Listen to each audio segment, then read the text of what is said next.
So I reported on Tuesday that the Warriors were back in the mix for Jimmy Butler. Later that same night, Shams Charania over at ESPN confirmed that report. And since then, there's been a lot of talk about that. There was a great piece over at The Athletic written by Anthony Slater and Marcus Thompson that was published on Wednesday that expanded on these talks and the complications from the Warriors side of things. And in there they wrote, when the Butler saga exploded in Miami, the Warriors quickly bowed out of any discussions. There was zero push from any layer of the organization to get something done for Butler. Adding Butler raises combustion possibilities. Zach LaVine is viewed by some within the organization as the safer option. So I've got some more detail to add to that. My league sources say Stephen Curry specifically has concerns about Jimmy Butler's fit in the Warriors locker room, and Steve Kerr shares those feelings. So Golden State's indecision about trading for Butler seems to be largely tied to Steph and Kerr's worries about the personality fit there. And so while I've not heard Draymond Green also shares those concerns, it is interesting that on his own podcast, he went out there and talked about it, detailing the challenges trading for Butler's $48 million salary. And that echoes the concerns, of course, that the Warriors front office would have with everything that they have to give up to go get Butler.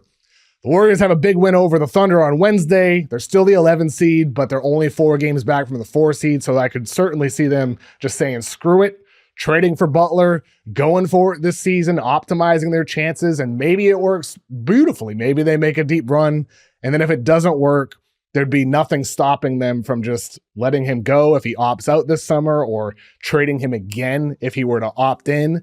And that's a scenario to think about for Golden State, but it should surprise nobody that if the Warriors just end up holding on to their pieces, waiting until the summer, hope Kevin Durant wants to head back to the Bay Area or some other star wants to go there, and they bypass the chance to go get Jimmy Butler. Well, KOC, first of all, thanks for confirming what seemed to be the case, right? Is that if Steph Curry wanted Jimmy Butler would be on the Warriors right now, right?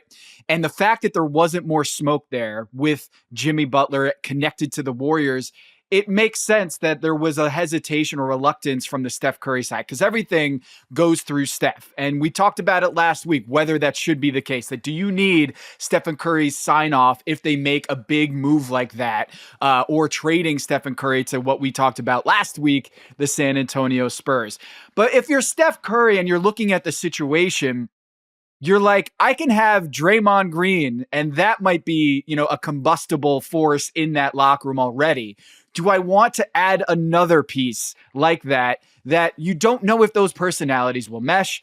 Forget about you and Jimmy Butler. What about Draymond and Jimmy Butler? We saw Kevin Durant, who was Kevin Durant, get into it with Draymond Green in a game famously against the Clippers a few years ago, and there was tension there. So that was with Kevin Durant in his prime. What about Jimmy Butler, who's got this, remember the spark that was between Jordan Poole and Draymond was over money.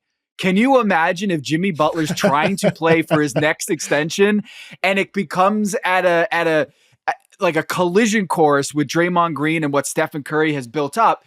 So I think on paper, I love the Jimmy Butler acquisition.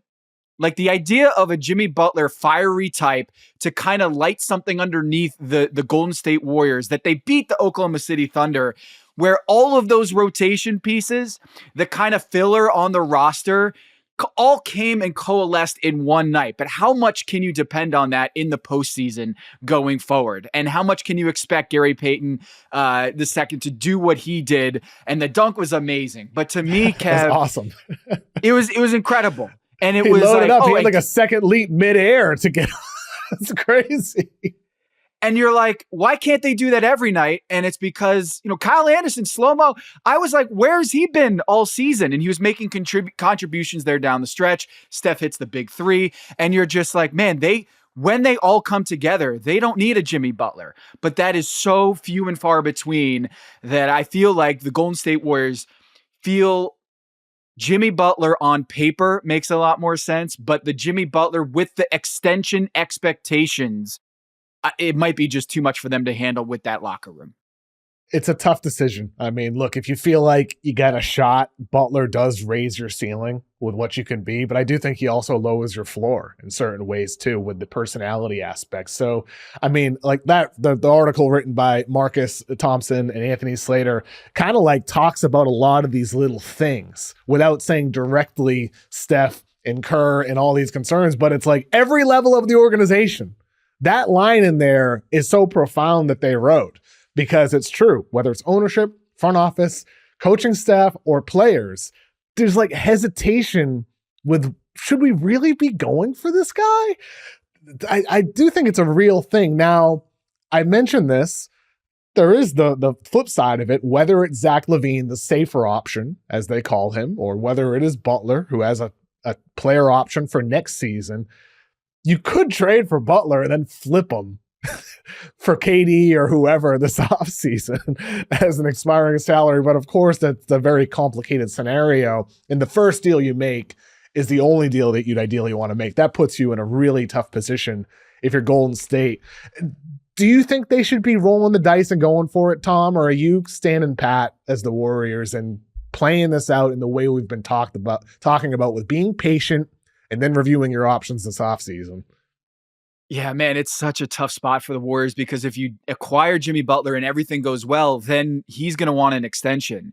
On the other side, you could try to move him in the summer, and maybe if he goes well, you can flip him to maybe the ultimate prize is Kevin Durant. Tough. But if the Suns are acquiring Jimmy Butler in that trade, they're not going to be doing it without Kevin Durant. So they're not going to go all in with Jimmy Butler or anyone else.